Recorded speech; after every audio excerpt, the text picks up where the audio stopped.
Olá, muito bom dia. Quero chamar a tua atenção nesse domingo. Primeiro, a minha alegria, né? Mais uma vez de estarmos juntos aqui pela TV Bandeirantes. E eu gostaria de chamar a atenção das pessoas que se preocupam com a sua dentição, com a sua face, com a sua aparência. Hoje é desnecessário a gente ficar chovendo numa olhada aqui e dizer que é fundamental para que você vá se candidatar a um emprego, vai encontrar pessoas no dia a dia na rua, vai encontrar um novo amor, ou o primeiro, qual que seja. Enfim, eu trouxe aqui a doutora Marília Cunha, ela já esteve conosco aqui outras vezes, e vocês já estão vendo ela aí, e ela é dentista. Só que de uns anos para cá, a odontologia, ela ganhou um novo impulso, porque verdadeiramente, acho que aquela coisa, doutora. Primeiro, bom dia, obrigado por você ter vindo. Eu que agradeço, Paulo. Mais uma vez aqui, é uma alegria trocar informações com você. Com certeza. Uma profissional de primeiríssima linha, não é? E Obrigada. Eu acho que aquela coisa do dentista, como tudo na vida vai evoluindo, né? De cuidar só da dor do dente, me parece que está na pré-história já, Sim, não é? com certeza, Paulo. Uhum. Principalmente os profissionais que trabalham nessa área estética, né? Então, na verdade, antigamente a odontologia, o único e exclusivo foco dela era para remoção de dor, né? Era remoção de dor, era extrair dente, era colocar dentadura, época que tinha teve uma época que era moda isso, né? Então, na verdade, o paciente só ia ao dentista porque ele sentia alguma dor, né? Hoje... E agora criaram, no melhor dos sentidos, um palavrão, mas que trouxe, olha, que veio para resolver o problema das pessoas, que chama-se harmonização orofacial. Isso, exatamente. Que você junta as duas coisas, quer dizer, a parte da dentição, não é? Exatamente, com a face. Na verdade, por que aconteceu isso? Como é que nós chegamos nesse ponto? Na verdade, Paulo, quando nós reabilitávamos um paciente com o sorriso total, né? Seja com implante, com faceta, com lente de contato, clareamento dental, quer dizer, o paciente chega de uma maneira, após a reabilitação ele fica 10, 20 anos mais jovem, porque a gente sabe que os dentes têm esse poder de rejuvenescer o paciente. Então assim, aí pronto. Eu fiz, por exemplo, o seu tratamento, sua reabilitação. Você está com os dentes lindíssimos. Aí o que acontecia? Puxa vida, mas olha, eu podia melhorar aqui, esse sulco está muito profundo, o lábio dele, mesmo após eu ter reposicionado os dentes na posição correta, ainda estão murchos, dá para a gente preencher um pouquinho. Então, na verdade, isso com o tempo e na verdade, a exigência dos pacientes por estética, né, Paulo? Porque hoje em dia, todos os pacientes querem muita estética. Agora, pode estar alguém em casa aí se questionando, falar, mas olha, ela é dentista, como é que vai? Na verdade, nada é por acaso. Então, houve-se uma resolução através do Conselho Federal de Odontologia, a resolução 176/2016, que me parece que trouxe um alento para vocês e oficializou essa atividade, não é? Com certeza. Na verdade, quem trabalha com essa área de estética, volto a repetir, nós lutamos durante 10 anos, Paulo, porque na verdade eu não sei bem ao certo, nem veria assim as datas, mas primeiro liberaram para o dentista aplicar, depois proibiram e realmente, definitivamente, agora no ano passado, em 2016, foi liberado para os dentistas que trabalham nessa área e são capacitados para a harmonização orofacial a trabalhar na face, desde que atue na área de abrangência do cirurgião dentista. Porque, né? olha, Que na questão de face, com exceção ali do cirurgião plástico, não é? Sim. Vocês têm um acesso fisiologicamente, eu diria, não é? A todos os músculos importantes, porque, por exemplo, a gente vai entrar no assunto do Botox, mas antes eu queria, se parece que você trouxe um depoimento do teste do sorriso. Isso. Do Alvair e também do André. Isso, na verdade. Isso mesmo. Na verdade, o teste do sorriso, eu trouxe um de teste de sorriso. Para que serve isso, Paulo? Então, por exemplo, como é que a gente começa uma harmonização facial? Primeiro passo, você chega no meu consultório e fala assim, Marília, eu quero fazer uma harmonização facial. primeiro passo, cuidar dos seus dentes, cuidar do seu sorriso e ver se ele está harmônico com o seu rosto. Feito isso, e aí o paciente, muita gente fala assim, ai, doutora, ai, eu não quero fazer, eu tenho medo de ficar com cara de dentadura, é verdade, muita gente fala isso, eu tenho medo de ficar artificial. Como é que você se sente quando você volta lá nos anos 70 Nossa. e que você vê aquelas novelas com esses artistas espetaculares, que a Com gente aqueles tem dentes verdadeiros horríveis. talentos, mas com aquele sorriso, como é que você se sente? Nossa Dá vontade de você Senhora. voltar no tempo e corrigi-los? Dá vontade de voltar e corrigir tudo. É. Porque, na verdade, hoje é que isso é gratificante demais, né? Então, esse paciente que chega com receio e fala assim, não, eu acho que vai ficar artificial, eu tenho medo, qual é o grande aliado que nós temos, Paulo? É esse teste do sorriso.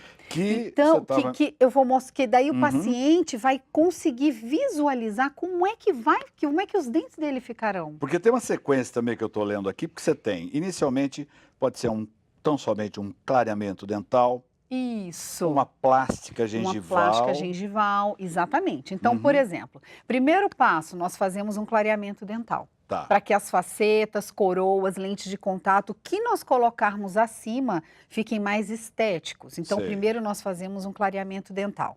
Depois, nós alinhamos a gengiva, porque é muito feio aquele paciente que ri. Sorriso Glória Pires, lembra? Isso. Tem o Glória Pires, que mostra aquele sorrisão todo. E tem aquela gengiva pronunciada, não é? Isso. E tem aquele sorriso que é todo desalinhado. Um dente é mais alto, o outro é mais baixo. Isso é feio. É? Isso é esteticamente feio. Você, não, você não tem. Fique tranquilo, isso? Não tem. Você já viu aqueles caras quando eles chegam no lugar e o cara, olha, a primeira coisa que ele faz é esconder a ainda mais quando sabe que está conversando com a dentista, né? Também. Então, assim, mas fique tranquilo. Lentes então, assim, de contato. fazemos a plástica gengival, alinhou a gengiva, aí nós partimos para lentes de contato, para facetas de porcelana. O que é a faceta? Só para as pessoas terem uma ideia. Vamos lá. A faceta, imagina uma unha postiça. Certo. Sabe o que é uma unha postiça? Sim. Então, a faceta nada mais é do que uma unha postiça feita em porcelana. Você tem a base e você quer deixar uma unha artificial mais comprida, mais longa. Exatamente. Obviamente que vai ser esculpida artesanalmente pelo protético. Cada caso né? é um caso. Cada caso é um caso. A lente de contato, Paulo, normalmente ela é bem fininha, ela é transparente. Ela serve para a gente alinhar, devolver a forma. Tem pacientes que têm os dentes perfeitos, mas assim, um tá mais para aqui, outro mais para ali, um mais curto, um mais longo. A gente instala as lentes de contato, muda totalmente. E é resistente isso, Marília, porque a pessoa vai morder, vai cortar, não é? Vamos lá. Se uma lente de contato cair no chão, ela quebra. Agora, a pós-cimentada é como um porcelanato. Pega um piso de porcelanato, coloca no chão sem o cimento. Se você pisar, você vai quebrar. Por quê? Porque a porcelana, essa lente de contato cerâmica é de vidro. Entende? Entendi. Então, uma vez cimentada, ela é altamente resistente. Durabilidade. Paulo, todo o trabalho que nós fazemos, teoricamente, quando ele é bem feito, nós fazemos para que a vida útil seja muito grande. Então, nós fazemos para que o trabalho dure bastante tempo, até porque a porcelana, ela não muda de cor. Então, fica aquele dente bonito bastante tempo. Agora, os cuidados tem que, após instalação, precisa ter os cuidados para o paciente. O paciente tem que fazer as manutenções, ele tem que fazer a higienização correta, ele tem que voltar ao consultório, à clínica de 6 em 6 meses para manutenção. Eu me lembro quando a gente fazia aquelas obturações, você tinha de amálgama e resina. E de resina. A resina nem existia, era só amálgama, aquela escura. Isso foi evoluindo até chegar na porcelana. Exatamente. A porcelana, ela é mais resistente? A porcelana é mais resistente, isso. Agora, tem suas indicações. Por exemplo, se é um dente pequenininho, com a cárie pequena, não tem necessidade da gente fazer uma porcelana. Daí a gente trabalha com a resina. Entendi. Né? Hoje, praticamente, quase nem que se fala em amálgama, porque o nosso mundo é estético. Você né? vê que eu sou antigo, né? Lembrei do amálgama. Lembrou não tá aqui no texto, não. Pois é, eu podia falar assim, eu nem sei o que é isso, né? Tem uma vaga lembrança, me contaram na pré-história, lá na faculdade, mas eu nem sei o que é. Então, assim, para cada material, a gente tem a indicação. Uma Uhum. cárie pequena, a gente usa uma resina. Sei. Agora, para essa relação de harmonização facial, de contorno, daí a gente já parte para porcelana, porque é mais duradoura em Uhum. relação à durabilidade, em relação a não alterar a cor. Olha, eu não tenho dados de pesquisa aqui, mas a gente sabe que ainda um grande problema, além do problema saúde de uma forma geral, quando a gente fala em odontologia e principalmente em problemas dentários, no Brasil a gente tem uma incidência muito grande. E tem pessoas que têm falhas do dente e hoje isso é perfeitamente superável, não é? Através do implante. Eu queria te ouvir em relação a isso. Olha, eu acho assim que o implante é uma maravilha do mundo que foi criado, é mais uma. Porque, por exemplo, Paulo, antigamente, antes do implante, você perdia um dente. Quais eram as possibilidades que você tinha de reabilitar um paciente? Ou você colocava aquela prótese de grampo, se fosse um dente Horrível, só, aquela né? prótese que o paciente ria, ficava aquele grampo Que aparecendo. esteticamente era, né? sem contar que para alimento ali, você tem que Isso. ter um cuidado com a higienização Não, dobrado, e não aquele é? atrito, tira e põe, o tempo inteiro Nossa. danifica a mobilidade, a estrutura dos dentes que estão apoiando. Entendi. Né? Então, assim, ou a gente tinha essa possibilidade da prótese de grampo, Uhum. ou quem quisesse um trabalho mais estético e tinha maiores condições financeiras, nós desgastávamos. Eu perdi são 3 dentes, eu Tá. perdi esse do meio. Uhum. Então, nós desgastávamos este dente para fazer uma prótese fixa, de Tá. 3 elementos. Fazia uma espécie de uma ponte ali? Uma ponte. Sei. Aí o que acontecia? Por isso que chama ponte, né? Por isso que chama ponte. Aham. Mas aí o que acontece, Paulo? Por conta de um dente, eu desgastei 2 outros dentes Danificou, na íntegros. verdade, né? Eu danifiquei. É verdade. Então, a odontologia de antigamente, ela era muito agressiva, ela não era nada conservadora. Uhum. Com o advento do implante, o que aconteceu, Paulo? Eu coloco simplesmente um implante aqui no meio e acabou, sem tocar. E os dentes do lado, eles permanecem íntegros. Entendi. Né? Isso no caso de um unitário. Uhum. Agora, no caso, por exemplo, de um paciente que perdeu todos os dentes, é mais fantástico ainda.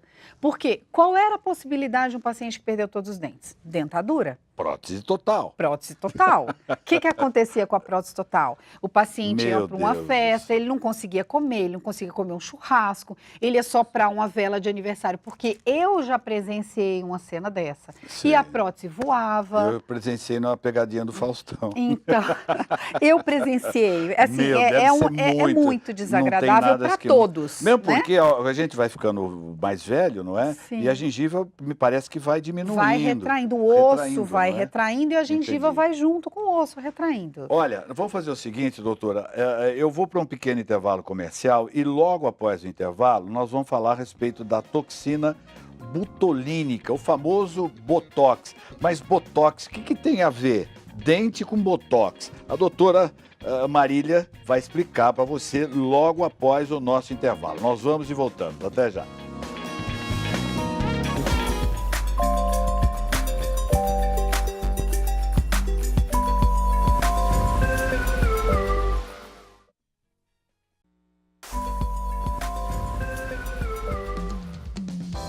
Olha, um super beijo para você, um grande abraço para você que está acordando agora e nos acompanhando aqui pela TV Bandeirantes. No ar está aí o Tendências e Atualidades.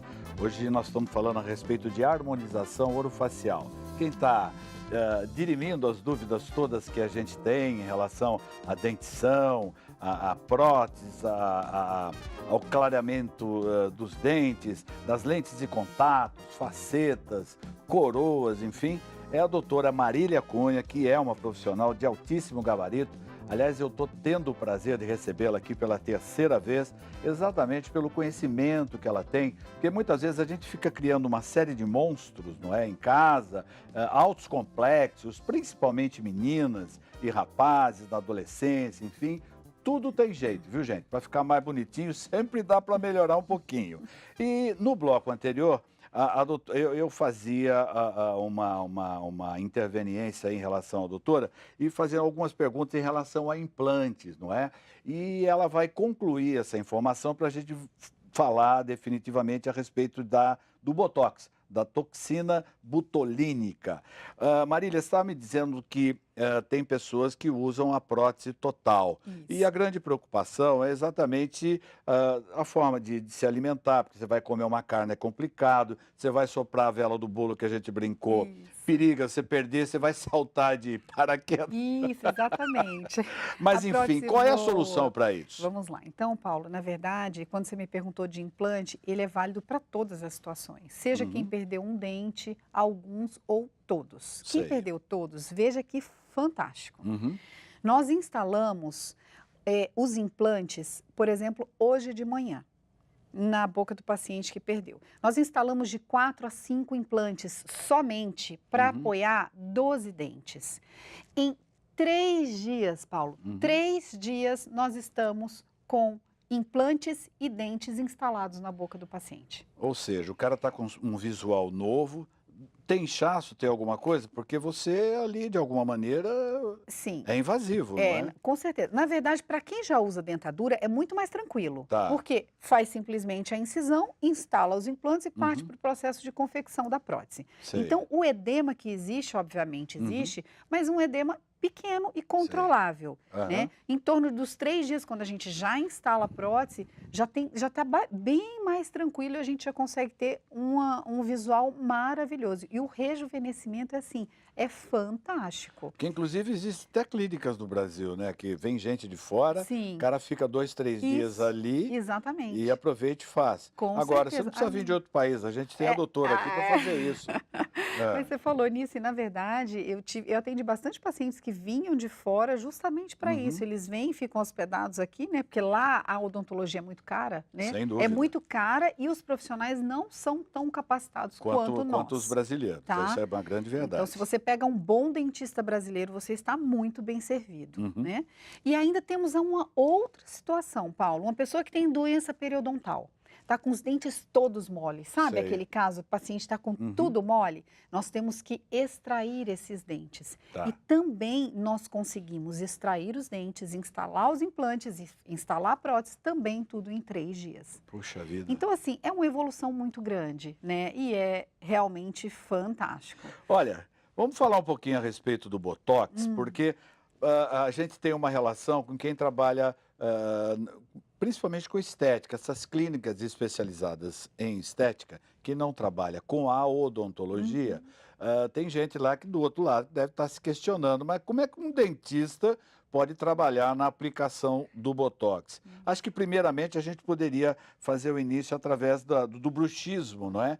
Que é uma alternativa. Isso, com certeza. Então explique, por favor. Vamos lá. Então, na verdade, nós dentistas iniciamos a aplicação da toxina botulínica para situações funcionais. Quais são as situações funcionais? Situações de dor do paciente. Então, por exemplo, um paciente que range os dentes, que tem bruxismo, que tem os dentes desgastados, nós aplicamos a toxina, o Botox, nos músculos, no masseter e no temporal. Tá. Um paciente que tem muita enxaqueca. A enxaqueca tem várias causas, mas se essa enxaqueca for causada for uma enxaqueca de tensão, uma enxaqueca tensional, a gente consegue resolver também com a toxina botulínica. Entendi. Sabe aqueles pacientes que nós falamos já, sorriso gengival, Paulo? Isso era considerado como funcional, mas nós, dentistas, sempre falamos, mas isso não é funcional, isso é estético. Tá. Então, a briga começou aí. Por que nós não podemos aplicar o estético também, se está na nossa área de delimitação, que é a face, né? Entendi. E aí houve toda essa evolução. A Natália fala alguma coisa ou ela simplesmente faz a demonstração? Ela aí? ela fala. Na verdade, a Natália, assim, ela é uma fofa. Então vamos ouvir a Natália? Vamos ouvir. Deixa que ela fala, né? É melhor, Pronto, vamos lá. Tá bom. Você ouviu o depoimento, é mais importante, não é?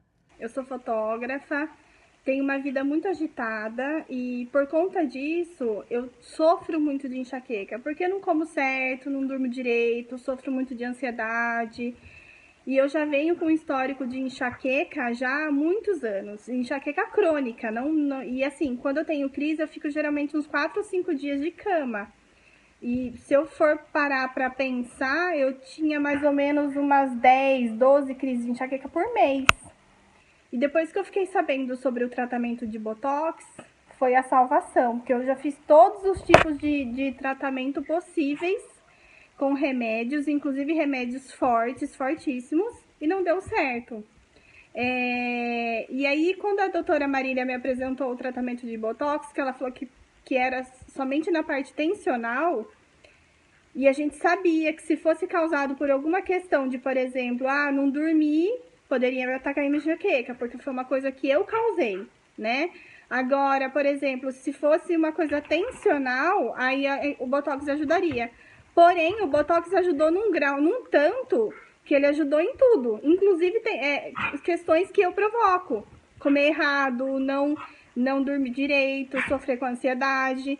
E hoje, a minha vida mudou da água pro vinho, assim, se eu falar de uma escala de 1 a 100, mudou de 85% a 90% depois que eu apliquei o Botox. Porque foi a salvação da minha vida.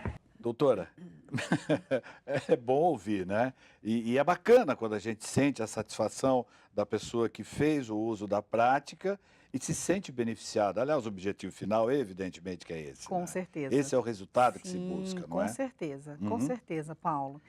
E isso é em relação ao Botox funcional. Já em relação ao Botox estético, que foi liberado, o estético envolve o quê? Envolve testa, envolve olho, pé de galinha, envolve essa região de glabela, que muita gente que tem problema de vista, que trabalha com computador, que é foto... Fica enfim, enrugado aqui, fica não é? enrugado, sorriso gengival, bigode chinês, quem Pessoa tem. que fuma muito também, essa parte do lábio, Isso, do não é? lábio. Então, assim, é uma infinidade de procedimentos. E tudo isso você faz lá no teu consultório? Tudo isso nós fazemos, eu faço lá no consultório. Sei. Interessante. E assim, e aí muita gente pergunta, chega lá e fala assim, doutora, com quantos anos eu posso começar a aplicar Botox? Na verdade, não tem uma regra, né? Eu acho assim que a gente tem que se olhar no espelho e, obviamente, nós temos que ter bom senso, né? Então, assim, a gente tem que se olhar no espelho e, assim, a partir do momento que a gente olhar e falar assim, eu não estou gostando do que eu estou vendo. A partir de que idade se pode fazer o uso Paulo, então, eu acho que é a partir dos 30, assim, a nossa idade, assim, sabe? Eu gostei do 30, Sabe? nossa idade. A nossa idade? Ela eu acho esqueceu de interessante. multiplicar por 2, mas não tem problema nenhum, é só uma questão de matemática. Não é? Quem é de exatas é exatas, quem é de humanas é o de humanas. Obrigado pela confusão, muito obrigado. Ô, Paulo, então, na verdade, assim, por exemplo, tem pacientes que têm uma musculatura mais ativa. Eu sou uma pessoa que eu tenho uma musculatura muito ativa, eu sou muito expressiva, então, assim, eu aplico o Botox já há um certo tempo como prevenção. Entendi. Para que eu não fique marcada. Sei. Inclusive, nós temos até, eu acho interessante essa questão de depoimento, porque às vezes a gente falando é uma coisa e o paciente falando é outra coisa. Então, nós temos um depoimento engraçadíssimo que vem aqui, que ela vai falar de estética, ela fala, gente, olha, apliquem, e ela faz todas as mímicas dela, do antes com a ruga e do depois, que é fantástico. É a Lívia. Vamos ouvir a Lívia, então. Lívia, fala aí, Lívia. Gente, olha as minhas rugas.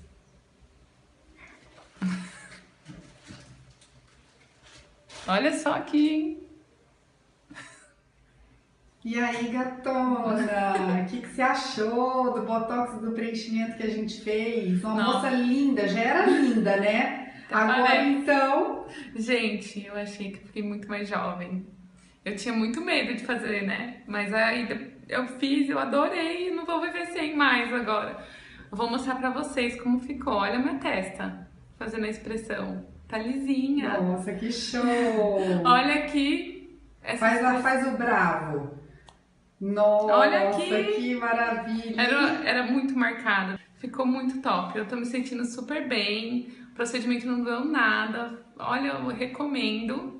E mesmo vocês tendo 30 anos, façam, gente. Faça 20, 30, porque ele é preventivo também, né? Então isso é ótimo. Vamos envelhecer lindas. Obrigada, viu, doutora? Eu que agradeço. Eu adorei. Tá aí o depoimento da Lívia. Bom, eu acho que nada melhor do que a pessoa falar, não é? O ácido hialurônico, ele é complicado para falar, mas é um ácido, ele é artificial, mas que a gente tem no corpo também, não é? Exatamente. É próprio do corpo humano já, exatamente. não é? Na verdade, todos nós temos ácido hialurônico. Só que o que acontece? À medida que a gente envelhece, Uhum. essa produção de ácido hialurônico ela vai sendo diminuída. E Sei. aí o que acontece? Começa a formar os sulcos, Uhum. né? E aí a gente fica com olheira, a gente fica com bigode chinês, porque não tem a sustentação. Então, esse ácido foi criado, é um Uhum. ácido hialurônico sintético que foi criado justamente para substituir Até e por manter. causa de nariz, eu não sabia dessa, Sim, não. Paulo, Tem sim. gente que tem o nariz muito curvo, como é que chama esse Isso, que é aquele tem? nariz de sela, assim, né? Tá. Isso, aquele nariz de sela. Quem tem o nariz de sela, a gente vai e aplica aqui, ó, e preenche aqui um pouquinho. É fantástico. Entendi. Você fica com aquele nariz esculpido, é brincar de massinha de E modelar. quem tem o nariz do Louro José? Então, aquele nariz de tucano, né? É. Quem tem nariz de tucano, a gente... Partidos à parte. Isso. Ah. A gente eleva, empina um pouquinho a Uhum. asa do nariz e a gente aplica aqui bem no dorso do nariz. Também Sei. fica fantástico. Eu gostei daqui que eu estou lendo no texto aqui de assim, ó, linhas de marionete e queixo. É, rugas. Marionete porque normalmente o O boneco tem. Isso, tem o boneco exatamente aquela ventríloco, marca, né? não é? É que, na verdade, é o bigode chinês, né? Olha, Paulo, tudo isso que a gente está falando, o bigode chinês é uma coisa que envelhece muito a gente, Sei. né? Bigode chinês. Aí, quem vem aqui para baixo, que é a ruga de marionete, que é do Você boneco. pode não acreditar, mas o pessoal está dizendo que o nosso tempo está acabando e eu queria falar sobre a bichectomia Ah, e também da papada. Se não der, Tá. você volta, tá bom. tá? Vamos falar então da bichectomia. Vamos falar da bichectomia. Ah. Então, vamos lá. A bichectomia, Paulo, é uma cirurgia facial, Uhum. tá? Assim, Internamente. Isso, internamente. Na verdade, é uma plástica facial. Uhum. Ela está entre as 9 no Brasil agora, tá?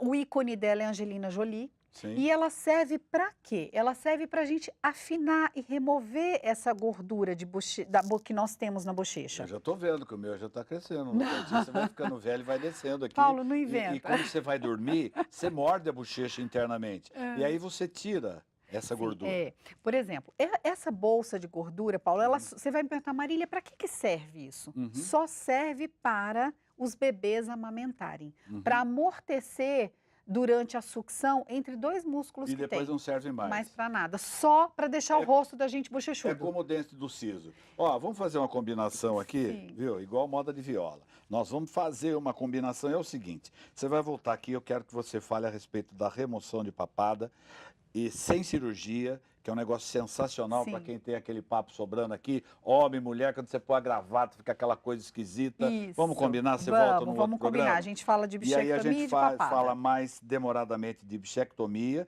Está há 40 anos já nos Estados Unidos, essa prática, não é? Que a gente tem Isso. recente aqui. Isso. E também da remoção de papada. Isso, sem cirurgia. Sem cirurgia. Isso, Querida, tá bom. um prazer te receber. Ah, Muito obrigado, viu? Eu que agradeço, Mas você vai Paulo. voltar rapidinho aqui Tá para a gente bom. falar a respeito desses assuntos. Perfeito. Falamos 24 minutos, já passou o E tempo. já passou rápido, tá vendo? Pessoal, eu conversei aqui com a doutora Marília Cunha, essa figura excepcional, uma figura queridíssima, amiga do programa, e com muito prazer eu a trouxe mais uma vez e ela vai voltar aqui conosco. Marília, obrigado. Eu que agradeço mais Nós uma vamos ao intervalo e voltamos a seguir. Até já.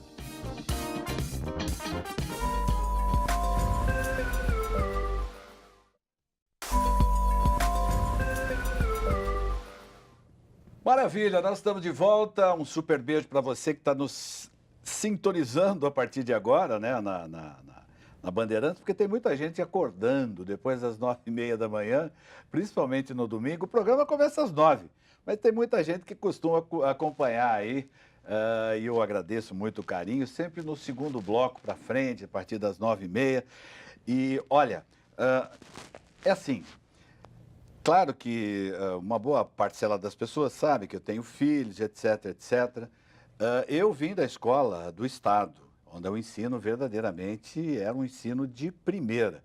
Inclusive havia lá um certo preconceito, muita gente que tem mais de 40 anos aí se lembra muito bem, que havia até um certo preconceito das pessoas que estudavam em escola pública, não é? E as pessoas tinham mania de dizer assim, olha, quem estuda em escola pública é porque o pai precisa pagar para passar de ano. Era mais ou menos, claro que não era bem por aí, mas era esse o conceito que se tinha Tal era o grau e a qualidade do ensino que se praticava no Brasil. Com isso, o professor foi desvalorizando, o diretor foi perdendo o seu poder de interferência. Hoje, praticamente, você não pode demonstrar, você não pode falar nada, porque tudo é politicamente correto, não pode. E esse país está caminhando exatamente para o caminho que está todo mundo observando. Por que eu estou fazendo essa colocação? Porque essa minha convidada de agora, ela sempre estudou em escola que pertence ao Estado, não é? E isso não a difere de maneira nenhuma da capacidade de um aluno que tem a possibilidade de estudar numa escola particular. Essa menina, aos 5 anos de idade, ela já lia e escrevia. E aos 7 anos, ela escreveu o primeiro livro, o primeiro conto, ou a primeira poesia, enfim. Ela vai nos contar detalhes aqui. Mas eu queria abrir com uma frase dela, e tem outras frases que eu julgo e reputo como uma frase de bastante efeito, vindo de uma menina tão nova. Ela escreveu o seguinte: dom é uma força à espera do seu milagre. E se você fizer uma introspecção, uma autoavaliação, em cada uma das pessoas que você, ou cada uma das pessoas que você conhece, você vai identificar verdadeiramente isso que ela escreve. Dom é uma força à espera do seu milagre. Você não precisa ser o dono da empresa, você não precisa ser o médico mais importante do mundo, mas você pode, em você mesmo, descobrir o seu dom e descobrir em si o seu milagre.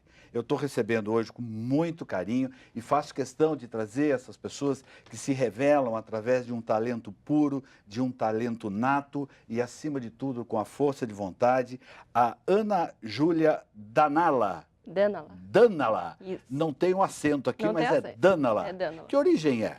Foi inventado. Minha avó viu um filme antigo, tinha uma atriz que se chamava Dana, aí Sim. ela resolveu complementar Danala. Aí Só virou que não esse tem um nome. acento. Não, não tem o acento. É só a pronúncia. Isso, só a pronúncia. Perdoe aqui este seu apresentador. Querida, você tem uma pessoa em comum, amiga nossa, que é o Beto Calvi, que é um pintor de mão cheia, um artista plástico maravilhoso, verdadeiramente. Ele comentou sobre você e aí eu fiz questão de trazê-la para a gente bater um papo aqui. Você foi criada pelos seus avós, né? Isso. Pela avó Geisa. A avó avô... Geisa está na novela das nove? Não, né? Não, essa não. E o vô Osmarino, que está Isso. aqui, que criaram você, é? Isso. Fui criada pelos avós, né? Você nasceu onde, bem? Em Franca. E aí você veio embora? Com 15 dias de vida e eu vim para Valinhos, sou praticamente uma valinhense, né? Sim. Minha avó me trouxe para cá e me criou desde os 15 dias. Eu tive uma excelente educação, uma excelente criação A por gente esses percebe avós. isso, né? Esses avós que eu amo muito, porque eles me deram uma educação muito excelente, sempre estando acompanhando tudo que eu faço, eles sempre estão acompanhando. E olha, essa menina, ela foi uma vítima de um bullying, se é que pode existir um bullying gostoso. As crianças tinham inveja dela, porque ela, enquanto estava todo mundo aprontando na classe, brincando, o que você fazia?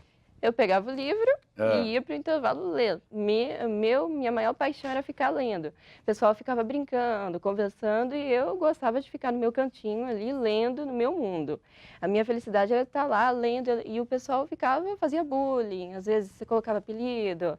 E ficava chateado por eu não estar conversando, não estar brincando com eles, que para eles era o certo. Eles não gostavam muito de ver eu ali no meu mundo, só nos livros. Viu, tem um ditado que é muito velho, seu avô sabe disso daí. Seu avô é bem jovem ainda, mas as pessoas que estão em casa, aquela história do quem ri por último, ri melhor. O tempo passa e as coisas vão acontecendo. Então, muitas vezes na classe, aquele carinha que você vê com aquela aparência de bobinho, na verdade ele é o mais inteligente de todo mundo, que é o popular CDF, isso, né?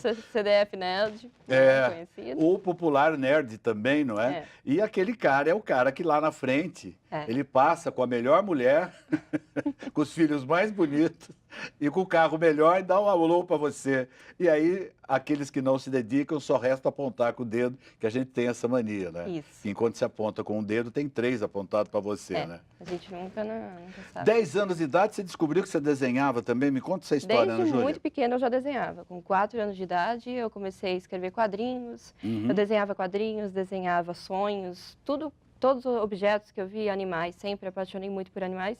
E com 10 anos eu resolvi mudar um pouco, eu falei, olha, eu quero fazer retrato. Eu via aqueles retratos de pessoas antigas, eu via aquelas fotos que minha avó tinha, via fotos na internet. E eu achei aquilo tão lindo, eu falei, nossa, eu quero tentar fazer isso. E aí eu comecei a pegar fotos, pegar celebridades da internet, imprimir essas fotos e, olhando, tentar reproduzir aquilo. E eu fui praticando tanto, que eu consegui fazer a técnica do desenho realista apenas observando, de tanto que eu treinei. Agora, você tem um fã no cinema americano, um cara chamado Jack Sparrow, também conhecido como Johnny Depp. Não Depp, né? É. E aí? Olha, eu adoro esse cara, eu adoro o trabalho dele. Ele foi o primeiro desenho que eu fiz, assim, realista. Eu peguei uma foto dele como Jack Sparrow, né, como um pirata, que eu adorava assistir todos os filmes dele. E eu consegui, ficou muito bonito o desenho, eu consegui reproduzir apenas observando, levei dias e dias para poder fazer aquele desenho. E aí conseguiu? E consegui, ficou muito lindo. Aí eu fiz vários outros, fiz de cantoras, fiz do Johnny Depp, fiz da Christina Aguilera, fiz do Cazuza também, Bob Marley. O que me impressiona nele é a metamorfose. Esse é um artista na acepção da palavra. Esse né? é excepcional. Ele muda completamente de uma personagem para outra. Ele né? é capaz de fazer qualquer personagem incrível. Excepcionalmente bem. Aquele O Mão de Tesouras também... Aquele foi maravilhoso. É genial, né? Genial. E o Tim Burton também, um diretor que eu admiro muito.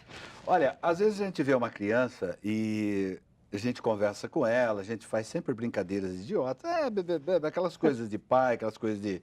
Mas tem uma história interessante. Quando você vê uma criança, tentar vê-la com um olhar mais de seriedade, imaginando ela no futuro, é sempre muito importante. Um livro mudou tua vida. Um livro. Que um vizinho te deu. Isso. Patinho Feio. Isso. Eu, com 5 anos, eu já escrevia muito bem, né? Já lia bem. E eu ficava naqueles livrinhos bem fininhos que tinha na biblioteca da minha escolinha, né? Tinha aqueles livros bem finos de Chapeuzinho Vermelho, Os Três Porquinhos, e eu achava aquilo muito pequeno. Aí eu contei para o meu vizinho, olha, eu adoro ler. Eu prefiro mais um livro do que uma boneca. E ele ouviu isso e na semana seguinte ele veio com 2 livros de capa dura. Um livro branco que tinha uma aquarela muito linda, eu nunca mais consegui encontrar esse livro em lugar nenhum, que era do Patinho Feio. E o segundo eu nem me lembro mais o nome de tanto tempo que faz. É importante o lado humano das pessoas, porque na verdade eu te trouxe, claro, para falar da virtude, da tua inspiração, do teu dom, mas essencialmente para mostrar o ser humano. Que às vezes as pessoas têm todos os motivos para desistir, e, na verdade, esse motivo para desistir se transforma verdadeiramente num motivo positivo, ou seja, numa motivação. Uma motivação para que você possa mudar no futuro. Não é? Isso. E é claro que você não precisa ser um escritor, mas tem gente que se dá bem no esporte, que, aliás, a educação física é tão importante. E eu vi essa semana uma pesquisa que as crianças não estão praticando mais esporte, estão obesas, mas quem é responsável por isso é o governo do Estado. Porque vocês, uma das primeiras hipóteses, quando quiseram mexer na lei do ensino, não é? Que quiseram eliminar, primeiro de tudo, a educação física. Como é que pode isso, gente? É importantíssimo para criança. Eu, criança, eu não tinha internet, eu não tinha nada. Eu morava num bairro bastante humilde e ali a única diversão que a gente tinha era a bola. Era brincar. Né? Você tirou a bola da criança, quantos atletas a gente vê, não só no futebol, no vôlei, numa série de atividades esportivas, no atletismo. Artes marciais. Não é? Artes marciais, espetacular, boa a sua colocação, que as pessoas se revelam ali. Elas só precisam verdadeiramente de uma oportunidade. Você gosta de ler quem? Nossa, tem tantos autores que eu gosto que é até difícil de enumerar. Eu gosto muito de Cora Coralina, Fernando Pessoa, sou apaixonada, Clarice Lispector. Dos internacionais, eu gosto muito da J.K. Rowling, que escreveu Harry Potter. Gosto do Rick Riordan, John Green, que é um atual que tem agora, eu gosto muito. A Cornélia Funke, que escreveu a trilogia Coração de Tinta, que é o meu favorito. É uma trilogia que eu li em uma semana, os 3 livros, de tanto que eu gostei. Eu gosto de muitos autores e me inspiro muitas vezes no que eles escrevem. Deixa eu mostrar aqui, olha, para essa câmera no meio, você publicou pela editora Iluminata, é isso? Coração Poético, esse que eu estou mostrando aqui. Isso, esse aí. Vamos lá na câmera, esse aqui, olha aí que bacana. E quantos anos você tem hoje, Ana Júlia? 17. 17, você publicou esse livro aos 14. Isso, eu tinha 14. Uhum, me fale um pouquinho dele, enfim. Você fez na versão física e digital, Digital também, também. Hum. O Coração Poético eu publiquei com 14 anos. Ele é um conjunto de todas as poesias que eu fiz dos meus 10 aos 13 anos de idade. Uhum. Então eu juntei tudo isso, a minha avó que me deu a ideia. Ela falou, olha, você escreve muito bem, ela sempre acompanhou tudo que eu escrevia. Eu sou apaixonada por poesia desde muito pequena e aí ela falou, por que você não faz um livro com isso que você escreve? Então eu juntei todas aquelas poesias que eu tinha dos 10 aos 13 anos e mandei para uma editora. Aí essa editora já me respondeu, falou, olha, a gente gostou muito, seu material é bom e a gente vai querer publicar. Ó, faltou um minutinho, eu gostaria, pedido meu, lê essa criança para mim, que você fez. Com certeza. Olha que bacana. Essa é uma poesia que desse primeiro livro foi muito comentada, eu postei ela no Recanto das Letras e o pessoal disse que é uma poesia muito boa. A percepção minha tá boa, então, hein? Foi no Com instinto certeza. isso. Essa poesia, quando escrevi ela, eu tinha 12 anos. Vamos lá. Criança. Tem todo tipo de criança. Tem criança arteira, tem criança bagunceira, tem criança artista, tem criança surfista, tem criança agitada, tem criança animada, tem criança curiosa, tem criança orgulhosa, tem criança mimada, tem criança engraçada, tem criança educada e tem criança dedicada. E o que toda criança quer? Brincar, estudar, pular, dançar, ser o que quiser, imaginar tudo o que puder. Comer doces e salgados, que delícia. São muito enfeitados. Assistir aos desenhos, ter muitos e muitos sonhos. Ir ao parque de diversões e brincar com muitos balões. Ir ao zoológico, ir ao parque aquático. Imaginar que é pintor e pintar a galeria com muita alegria. Imaginar que é piloto de corrida, passou pela avenida? Não, pela pista de corrida. Imaginar que pilota um avião e bailar nos céus com seu grande coração. Conhecer a Disney, olhe lá o Mickey. Conhecer o Japão, sayonara, tem japonês de montão. Conhecer a França, bonjour, como vai, França? Conhecer a Itália, tchau, olá, querida Itália. Conhecer a Espanha, olá, como vai, Espanha? Brasil, meu querido. Quem não te conhece, com certeza vai querer te conhecer. Olá, nosso Brasil, ele é juvenil.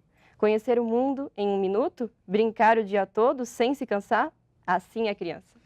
Maravilha, olha, com essa poesia maravilhosa da Ana Júlia, nós vamos a um pequeno intervalo comercial, daqui a pouquinho nós estamos de volta, eu volto no segundo bloco com ela, para ela falar um pouquinho desse conto, Moinho Invento, super bacana, eu vou e volto já com vocês, até já.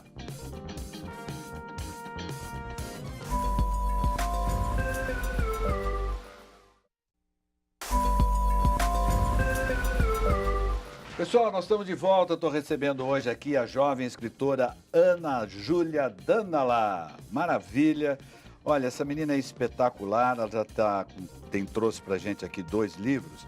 E eu vou fazer questão de ler aqui um pensamento. Não sei se seria esse, ela vai me dizer. Quando ela tinha 12 anos. A vida é como uma montanha russa que tem seus altos e baixos. Mas sempre chegamos no plano quando tudo se equilibra. Uma outra frase aqui. Às vezes, para compreender o presente, é preciso voltar a olhar o passado e assim encontrar o futuro. Que maravilha! Você tinha 12 anos quando você escreveu, você está com 17, você está me dizendo, não é? Muito legal.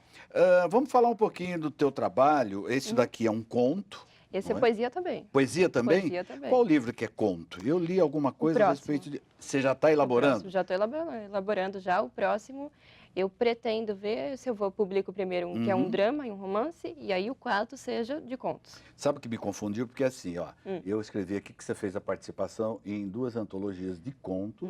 Sim, antologias que eu ganhei. E também uma de haikai, né? Isso, haikai. Haikai é uma forma de poema do Japão, mas é uma síntese, né? É bem sintetizado mesmo, é bem curto, são 3 versos apenas, em 5, 7, 5 é o estilo de versificação. É 575? 5 seria isso, 575. 575 em 3 versos. Tem outras formas também do haikai mais moderno, que não usa mais essa versificação, mas é sempre 3 versos apenas. Na verdade, a ideia assim, é registrar o que você vê, não é? Sem uma opinião própria. Você simplesmente coloca e a pessoa interpreta. Isso, a pessoa interpreta da maneira dela. Agora, aparentemente, parece fácil, mas para você que é craque, tudo bem. Mas para você colocar em 3 versos, não é? todo um sentido e sem opinar.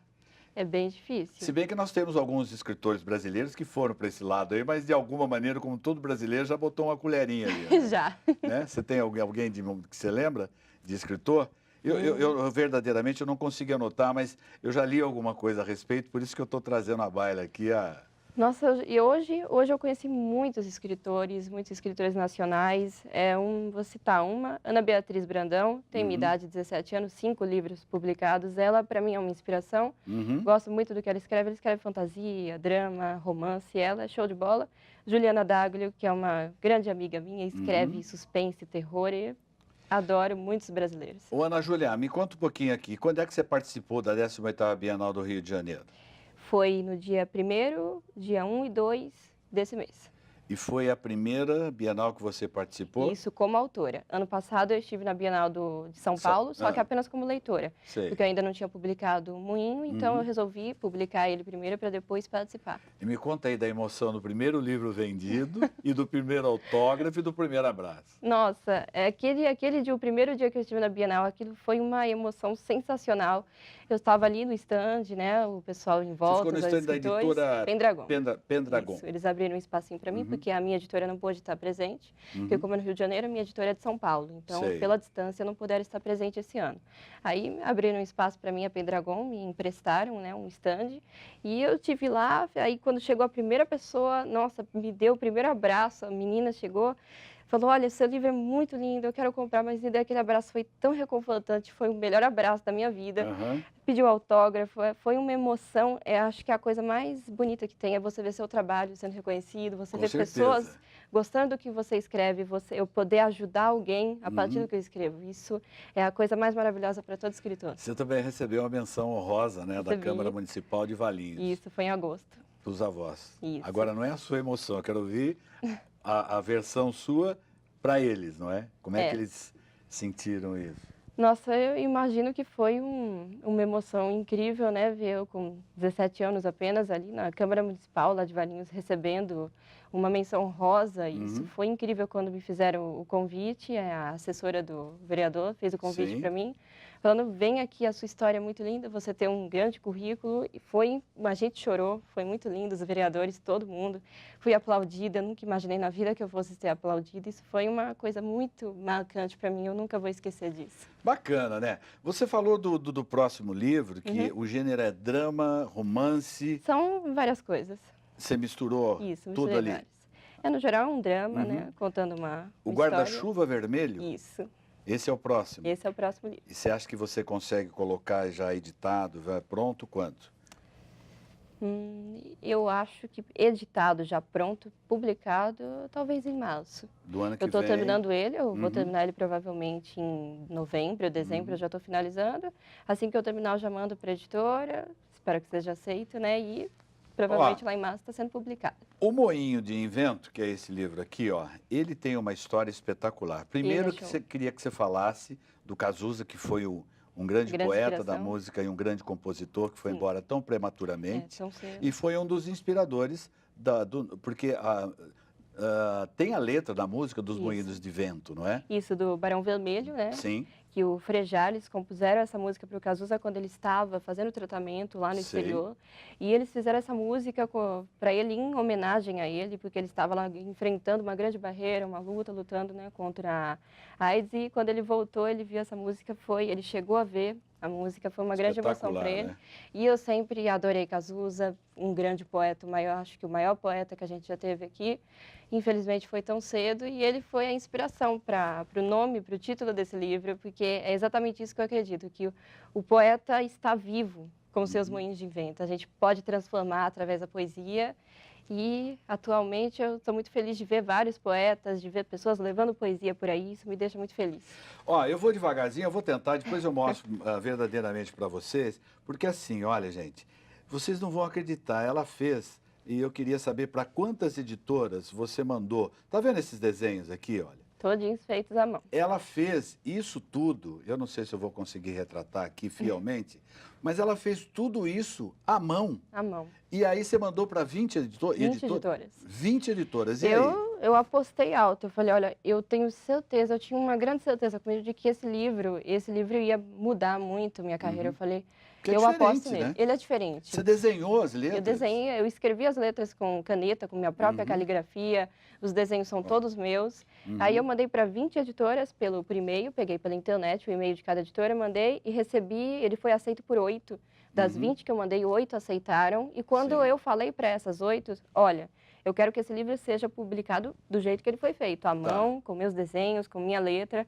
4 recusaram, falaram, olha, a gente não trabalha com esse tipo de diagramação, que é um livro muito complicado de ser feito, porque caligrafia do jeito, Com certeza, dá uma olhada aqui. E muito colorido. Aí, Quanto tempo?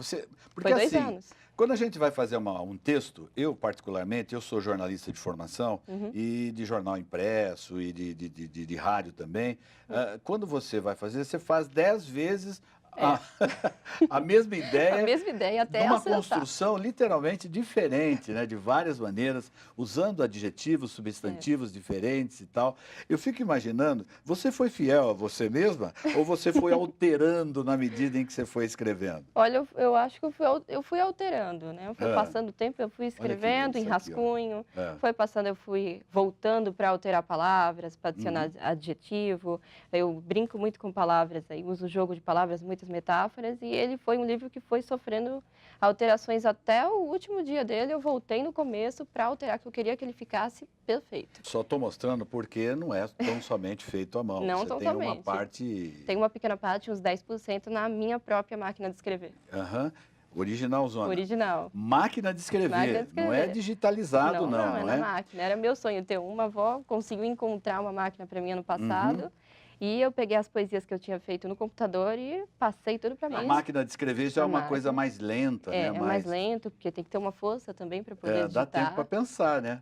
Dá bastante tempo para pensar. Se errar também não tem como corrigir, então é uma coisa, é um sentimento muito legal. Conhecer que antigamente se usava só aquilo para escrever, eu acho muito lindo, e é o símbolo, né, dos escritores, a máquina. Você, quando vai escrever, você gosta de uma musiquinha de fundo?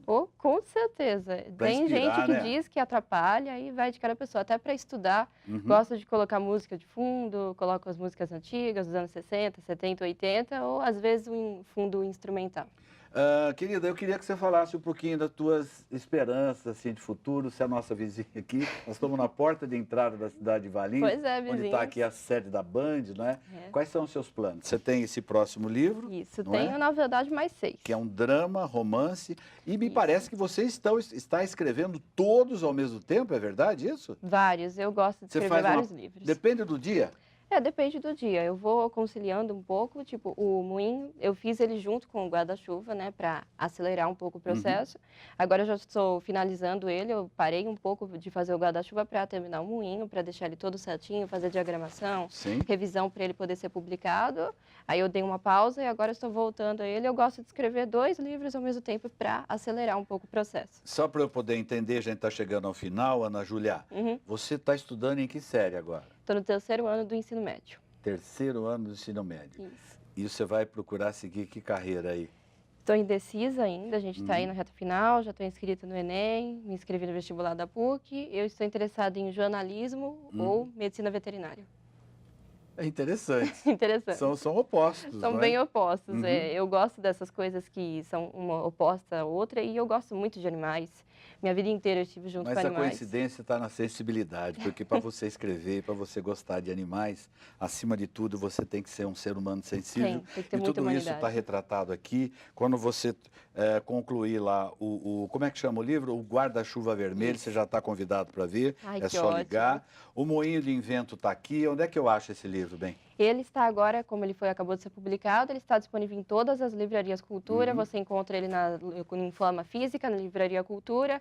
Aqui no Shopping Guatemi foi a primeira que recebeu o Moinho. Sim. Todas agora vão ter, e em breve, acho que... E o Coração Poético? O Coração Poético, ele tem a versão física e a digital. Física você encontra no Submarino, na Livraria Cultura, Saraiva, tanto físico quanto digital. E o Moinho, a versão digital dele, ainda só ano que vem. Maravilha, olha, você não imagina que alegria, viu, de eu ter te A alegria é recebido. minha. Muito obrigado. Você é uma menina inteligentíssima. Eu que agradeço. Você é um exemplo para as pessoas que estão em casa, para todo mundo da sua idade. Tem tanta gente preocupada com tanta porcaria. É jovem hoje em dia. E mais uma vez, fica tão difícil a gente ver uma jovem como essa, que estuda na escola que pertence ao Estado, não é escola particular, e tem essa maravilha de postura, de atitude, uma verdadeira artista, uma verdadeira literata, uma verdadeira escritora. Ana Júlia Danala, um beijo para você, querida. Olha, muito obrigada. Muito prazer, viu? Parabéns pelo teu trabalho, um beijo na dona Geisa, o seu Marino também que te trouxe aqui. E nós vamos chegando ao final, desejando a vocês um excelente final de semana. Espero que vocês tenham entendido a intenção. Esse é o nosso princípio e a nossa principal função, é mostrar o que as pessoas fazem de verdade aqui na nossa região e quantos talentos em diversas correntes de trabalho a gente tem, não é? Super bom final de semana para vocês e semana que vem tem mais. Beijão.